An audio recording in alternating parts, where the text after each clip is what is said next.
Good afternoon, and thank you for being here with us at the St. Johns County Emergency Operations Center. I want to just start this morning and this afternoon by thanking you all for being here, for the individuals that are here that are working in the room to respond to citizens. We thank you for being here, for the media coming to getting the information that we can get out to our residents and to our community. We just want to thank you for that. I want to start this afternoon by just setting up a little bit of a stage here. Everybody's wondering, how bad is Ian going to be? And so for our community, the answer is we still do not know yet. What we do know, and the information we're going to give to you today, is based on the most recent data that we have. And so for compare and contrast circumstances, the way you want to look at this now is, how are you affected during Irma? And so what we're looking at, and what you've heard across the media and across the weather to this point, is that you're looking at flooding, storm surge, and a rain event very, very similar to what we had with Irma. And so we're still 24 to 48 hours out from being affected by Ian itself. That's what we're looking at. Federal, state, and local officials are working together to implement our established emergency management plans, and recent information received from the National Weather Service indicates that there will be a threat to our county as well as the surrounding counties. As I said, our biggest and most significant concerns right now are due to rainfall and storm surge. And so that is still subject to change. If you weren't tracking it overnight, the likely scenario for storm surge doubled from 1 to 3 feet to 3 to 5 feet. That does not include an additional 10 to 15 inches of potential rain, and that does not include the nor'easter that is actually on the front of Hurricane Ian. So you've got the nor'easter that we're going to start seeing some of the weather effects from tomorrow. Shortly thereafter, we'll start to see the effects from Ian, which will see that 10 to 15 inches of rain as well as the storm surge. So what we want to do now is encourage the residents. If you have not made your preparations, if you've been watching and you're waiting, now is the time to make your preparations. Now is the time to make your preparations. As you all know, traffic is going to get backed up very shortly. A lot of people from the southwest part of the coast are traveling across I-4, up I-10, up I-75, and up I-95. And so we're going to see significant traffic over the next 24 to 48 hours. So if you have the ability to, we want to encourage you to leave today. If you've got the ability to and you're prepared, leave today. If you're not able to, get prepared and get ready to go tomorrow. And so now we're going to give you the information I know everybody's waiting on. Evacuation order will go into effect tomorrow morning at 0600. That's 6 a.m. tomorrow morning. An evacuation order will go in effect. That will include Zones A, Zones B, including the entire city of St. Augustine, and Zone F, south of County Road 214. I want to repeat that one more time. An evacuation order will go into effect tomorrow morning starting at 0600 or 6 a.m. That will include Zone A, Zone B, including the entire city of St. Augustine, and Zone F for areas south of County Road 214. So if you're north of County Road 214, that evacuation order is not for you. Zone F, south of County Road 214. That evacuation order does include residents living in boats, RVs, and mobile homes. Next, we'll have shelters open tomorrow at 12 o'clock. So at noon, 3 shelters will be open. The first one will be at Passetti Bay Middle School. That will be the special needs shelter that will be available. Southwoods Elementary School will have a pet-friendly shelter available. And Pedro Menendez High School will have a general population shelter available. That will start again tomorrow at noon. Recommended shelter supplies are listed on the website at sjcfl.us/hurricane.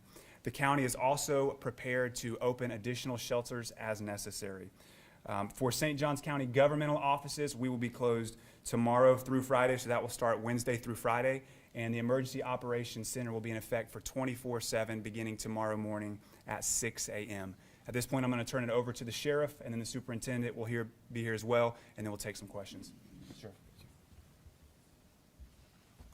Thank you, County Administrator. On behalf of myself and St. Augustine Beach Police Chief Dan Carswell and St. Augustine Chief of Police Jennifer Michaud, these evacuation procedures are so important.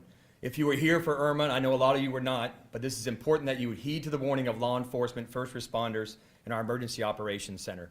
The barrier islands along the entire coastline of 42 miles is in Zones A and Zones B on the coastline. So that being said, once you're actually off the island, law enforcement has the ability to go ahead and close the bridges at sustained winds of 45 miles per hour, and if there's a public safety or public concern for the safety of the residents to keep them closed. So that being said, once you actually leave the barrier islands, the bridges could close and you may not be able to come back to your residents on the island over there. I simply ask you this, is that as you evacuate the areas in St. Johns County, again, A and B along the coastline, A along the St. Johns River, and F from County Road 214 south into Flagler Estates, that you prepare to be gone for 72 hours or more. We don't know what kind of damage is going to be sustained. And with that being said, there's going to come a time where first responders, St. Johns County Fire and Rescue, St. Augustine Fire, and the 3 law enforcement agencies can no longer safely respond to you. And that's why these evacuations are so important. So that being said, we'll take questions at the end. Thank you for heeding to our warning. And again, God bless. Thank you. Thank you, and I'm Tim Forson, Superintendent of Schools, and I just want to, first of all, thank the County Administrator, Mr. Hunter Conrad, and our Sheriff, and all the other parties that are up and a part of this, because what's really important to us is our families of our community. And we know that this year we probably have a number of families who have not experienced a hurricane. We have many families, many staff members that have moved from other parts of the state and other parts of the country. So when direction is given to you or advice is given to you, I just ask that you take the time to listen, to understand, and to follow that direction that's given to you. I think as far as the school system is concerned, we have a normal day today. We'll be throughout the end of the day, so we have daycare in our schools and a number of activities that will happen this afternoon and this evening. But we will be closed Wednesday, Thursday, and Friday of this week. And that is really in the best interest of our schools. It's in the best interest of you as families of this county, and it's in the best interest of our staff members as well. So I just thank all of those that I'm partnered here with today and appreciate the support that we've been given as we move forward through this storm. Thank you. All right, we'll go ahead and take questions. First question, as far as education, will there be online learning during these days while they're closed or no? No. There may be some online connections and learning that takes place, but as far as official days of education, we will not. We'll be closed, and so there is no operation that will be existing between Wednesday, Thursday, and Friday. And so as far as families making decisions about things they want to do, they'll be able to separate during that time period, yes.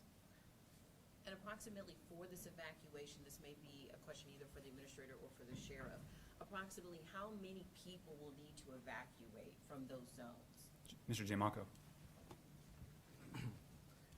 So we're looking at roughly around about 180,000 residents within those zones, both on the coast and on the riverside.